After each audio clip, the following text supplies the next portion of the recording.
हजरत मुहद्दिस इब्न जौज़ी ने लिखा है कि हजरत हबीब अजमी एक बुजुर्ग थे, उनके पास एक शख्स अक्सर आता था, बड़ा मालदार था, एक ही बेटी थी, वो भी टांगों से माजूर थी। तो आप अक्सर उसको कहते कि तू तौबा कर, अल्लाह की बारगाह में रुजू कर। एक वक्त ऐसा आता है कि फिर इंसान का जब कोई अपना नहीं रहता फिर उसे मुसल्ला याद आता है, लेकिन अगर मुसल्ले की आदत बचपन से पड़ जाए ना तो फिर जरा आसान होता है अल्लाह से दिल लगाना।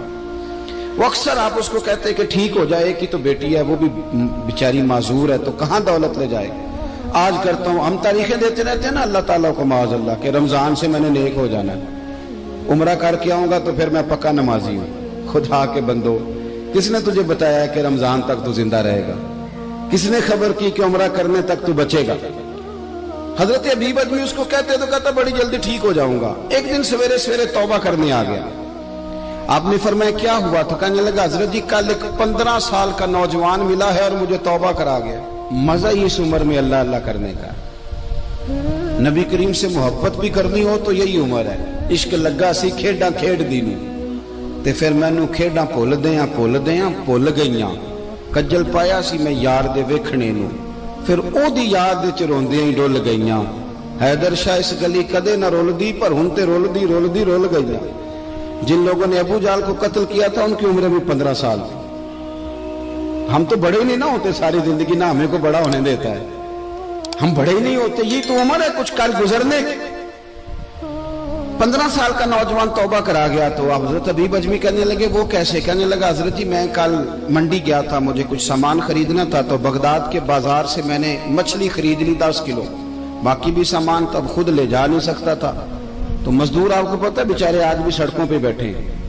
तो मजदूर बैठे थे तो उनमें एक नौजवान 14-15 साल का, चेहरे पे बड़ी रोशनी। मैंने उसको कहा बेटे मजदूरी करोगे? कहने लगा हुजूर मजदूरी भी करता हूँ, पढ़ाई भी करता हूँ, और जो अल्लाह को मंजूर हो उसकी इबादत भी करता हूँ। मैंने उसे कहा कि ये मेरा सामान है, फलां जगह पहुंचाना, क्या लोगे? कहने लगा 3 दिनार मजदूरी। सौदा तय हो गया, उसने सामान उठा लिया। कहते हैं रस्ते में जोहर का वक्त हो गया। कहने लगा चचा अगर इजाजत दो तो नमाज पढ़ दो।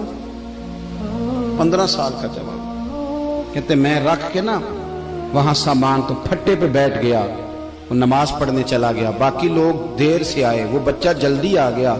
मैंने कहा बेटे आप जल्दी आ गए? कहने लगे नफल छोड़ दिए, अब यही ना समझ लें कि काम चोर है, मैं बाद में पढ़ लूंगा। कहते हैं वो दोपहर का वक्त, रमजान भी नहीं था, मैं उस बच्चे को नौजवान को घर ले गया और मैंने अपनी बीवी से कहा कि बड़ा नेक है, नमाजी है। और रास्ते में यह भी हुआ है कि मैंने उसे एक दफा कहा है कि ये मुझे थोड़ी देर के लिए दे दो, गर्मी बड़ी है, तुम्हें पसीना आ रहा है, मैं उठा लेता हूं। कहने लगा नहीं चचा मैं रिस्क हलाल खाता हूं, अगर आप उठाएंगे तो मैं 3 दिनार मजदूरी पूरी नहीं लूंगा, फिर पैसे कम करूंगा। मैंने तय किया है कि उठाऊंगा। तो कहते हैं मैंने अपनी बीवी को बताया तो बड़ी मुतासिर हुई। कहने लगी दोपहर का खाना पक गया, उसे को रोटी खा ले। रमजान भी नहीं था। कहते मैं बाहर निकला, उसको 3 दिनार थमाए। तो मैंने कहा बेटे एक बात मेरी मानोगे? कहने लगा बताइए। मैंने कहा खाना पकाए खा लो। कहने लगा मैं माफी चाहता हूं, मैंने रोजा रखा हुआ है। हुजूर ने हुक्म दिया, हुक्म नबी करीम ने हुक्म दिया, बुखारी मुस्लिम की हदीस है। फरमाया नौजवानों अगर तुम्हारे पास ताकत है तो निकाह कर लो, वरना रोजे रखो। हुक्म दिया, या निकाह और या रोजे, ये सरकार का हुक्म है। भाई नफली रोजा नफ्स की कुव्वतों को कुचलता है, इंसान में नौरानियत और रूहानियत लाता है। कहते वो कहने लगा मैंने रोजा रखा है। मैं और मुतासिर हो गया। मैंने कहा आप क्या करोगे?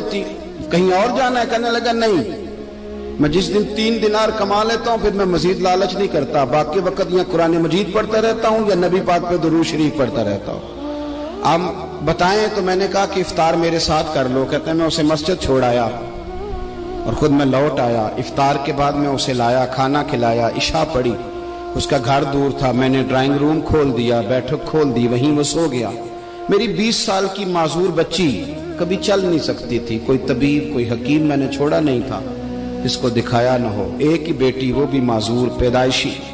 उसके कमरे में गए, मियाँ बीवी उसे खाना खिला, बताया बेटे एक नौजवान है, बड़ा नेक है हमारे घर में, आज बड़ा परहेजगार।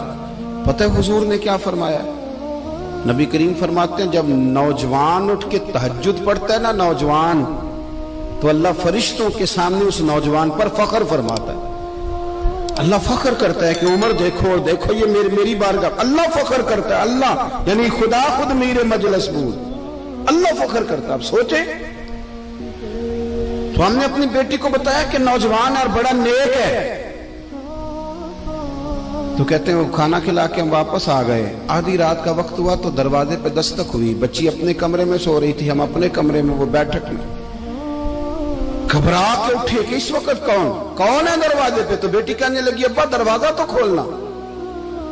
कहते हैं दरवाजा खोला तो 20 साल हो गए थे बेटी को, कभी उसने चल के नहीं दिखाया था, कभी दौड़ के उधर जाती, कभी इधर आती। कहती अल्हम्दुलिल्लाह अल्लाह ने मेरी टांगे ठीक कर दी।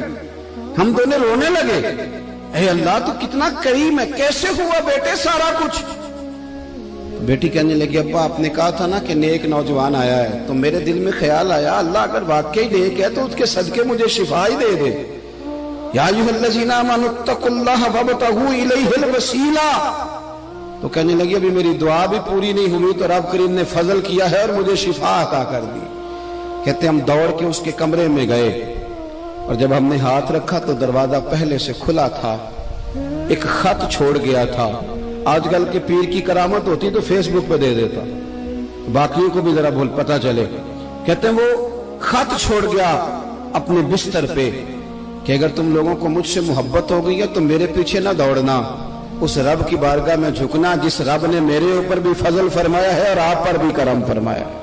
मेरे नौजवान दोस्तों, ये जो बचपना हमें लोग कहते हैं ना अभी बच्चे हो, अभी जब आप बालिग हो गए तो नमाज फर्ज हो गई, सच बोलना जरूरी हो गया, रिस्क हलाल खाना जरूरी हो गया, शरीयत सारी की सारी लागू हो गई। एक तो दरगुजर से काम नहीं, दूसरा अपनी जिंदगी के अंदर ख्वाहिशात को छोड़ें। सादा खाना तो वैसे इंसान को तंदुरुस्त रखता है।